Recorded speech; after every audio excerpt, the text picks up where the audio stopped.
तर पुण्यात मुसळधार पावसानं हजेरी लावलेली आहे। दरम्यान पुण्याच्या स्वारगेट परिसरात चांगलंच पाणी साचलं आहे, त्यामुळे या ठिकाणावरून जाताना वाहन चालकांना कसरत करावी लागते आहे। आणखी माहिती घेऊ, आपले प्रतिनिधी विनायक जगताप आता आपल्या सोबत आहेत। विनायक, रस्त्यात की तलाव समजत नाही, इतका पाऊस झालाय पुण्यात।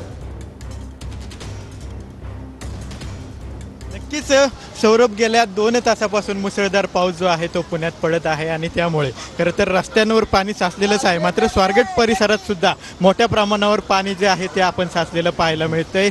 या ठिकाणी पाहिलं तर तळं आहे की बस स्टँड आहे हेच समजत नाही आहे। यामुळे मोठा त्रास जो आहे तो खरं तर प्रवाशांना सहन करावा लागतोय। खरं तर पुण्यातील स्वारगेट बस स्थानकातून संपूर्ण राज्यात अनेक ठिकाणी जे आहेत त्या बस जात असतात, त्यामुळं राज्यभरातले प्रवासी जे आहेत ते या ठिकाणी येत असतात। मात्र अशा प्रकारे पाणी साचल्यामुळे त्यांना मोठा मनस्ताप जो आहे तो सहन करावा लागतोय। आपण पाहू शकतो पाण्यातून मार्ग काढताना खरं तर ठीक आहे, धन्यवाद विनायक या माहितीबद्दल। तरी दृश्य आहेत पुण्यातली, हा रस्ता आहे पण इथे अक्षरशः हा गुडघा मान्सून सुरू झाल्याचा पहिलाच पाऊस ढगफुटीसारखा झाला आणि त्यामुळे पुण्यामध्ये बहुतांश भागामध्ये, प्रामुख्याने कोथरूडमध्ये, प्रामुख्याने पानेर, बालेवाडी, सूस, पाषाण या भागामध्ये या प्रचंड झालेल्या पावसामुळे ठिकठिकाणी पाणी साचलं आहे। काही ठिकाणी झाडं पडली आहेत, काही ठिकाणी फांद्या पडल्या आहेत। महानगरपालिकेची सगळी यंत्रणा,